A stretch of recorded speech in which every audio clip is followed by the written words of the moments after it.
We're going to rewind back to December of 2023. This is when I started this project. I had full intentions of videoing the whole thing, but I just got lazy and never did it. So the first video I put out on this project was yesterday, almost a year later, with the frame blasted, painted, and most of the brackets put back on it. So to rewind a little bit, this is the two-wheel drive truck that I had purchased. I bought it with a four-wheel drive truck as well at the same time, and had planned to just do a simple swap over, not anything fancy, put the two-wheel drive body on the four-wheel drive frame and drive the truck. This was the four-wheel drive truck that I had purchased at the same time as the two-wheel drive. It was a 2-for-1 deal.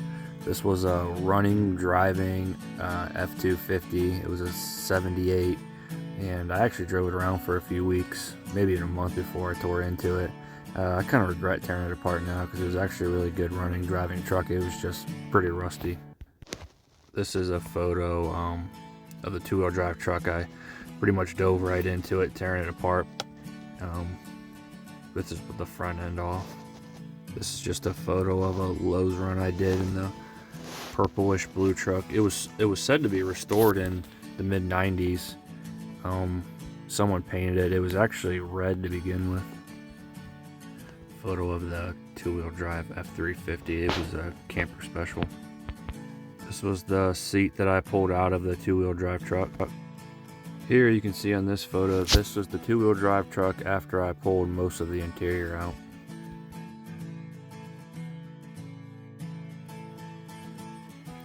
This is another photo of the two-wheel drive truck with the fender and inner fender removed. Here was a picture of the rust on the two-wheel drive cab. This was when I was getting ready to pull the engine out of the two-wheel drive truck. This is with the engine removed. Just another photo of the interior with the steering column removed. In this photo, it's just showing the whole front end off with the engine removed. Mess of a wiring harness. Here we had the bed removed and on its cart. And in this photo was with the cab off. Here's just a picture of the frame with the body off. This is a photo of showing the mounts on the frame for a camper tie down. Here's a photo of the four-wheel drive 78 truck. This was when I was getting ready to pull some parts that I was getting ready to sell.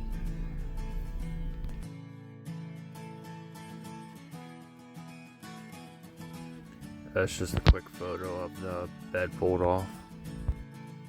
And this is just with the truck pulled outside. The guy bought the bed, the fenders, the doors, and this was about the time I realized the frame was a little crustier than I wanted to deal with, so I started searching for another frame. I made a post about looking for a four-wheel drive supercab frame, 78 or 79, and a gentleman reached out to me and sent me a picture of this truck and said this truck was available. It didn't run or drive, and it also didn't have those doors or fenders on it. This truck ended up being an F350 supercab. After waiting for the owner to get the title transferred, we made the 6-hour drive to Indiana to pick this one up. And this photo just shows some of the rust that was in the two-wheel drive cab when I was cutting it out.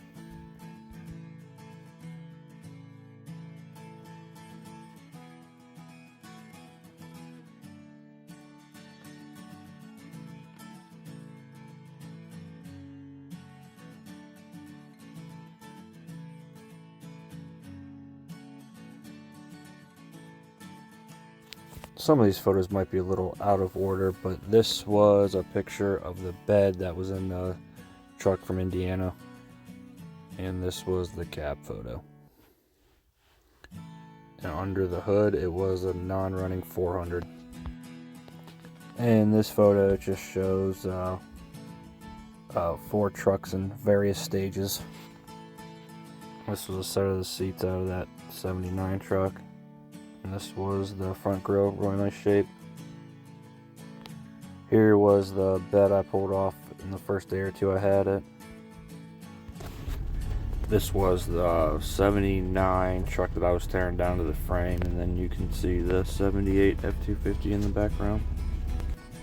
This was with the 400 pulled out of the 79 F350. Here you can see the cab being pulled off the 79 F350. This is a photo of the 79 F350. In this photo, I had started removing a few of the cross braces that were crusty that I had planned to replace. This is the 79 F350 frame.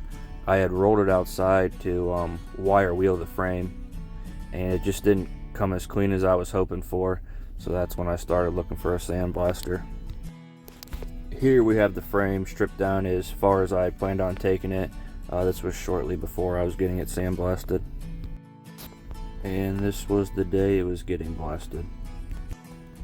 This is a photo of the guy blasting the frame. And here are the results once it was finished. It turned out great. I can't believe how much time I wasted with a wire wheel, and the sandblaster just did such a better job. This is a photo of that 79 cab that someone had purchased. Here we just have some different parts that I just got done with a coat of primer. And this was the frame with 1 coat of primer. This is that purple cab getting pulled. I think at this point I had just sold that frame to someone. And here we have the 79 frame after it was painted. This is just some random parts after a coat of primer.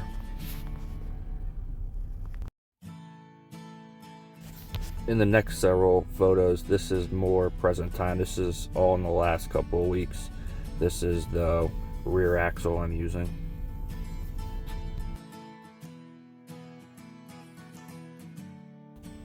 This is on the front axle, just some progress pictures I took.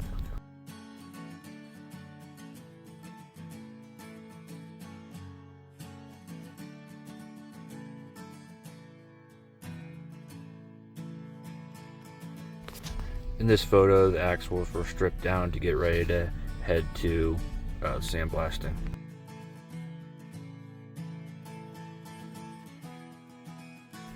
And that catches up to about where we are today. Currently waiting for the axles to come back from the sandblaster, then I'll be painting them. If you made it this far, I really appreciate it. If you could like and subscribe, that'd mean the world to me. Thanks again for watching.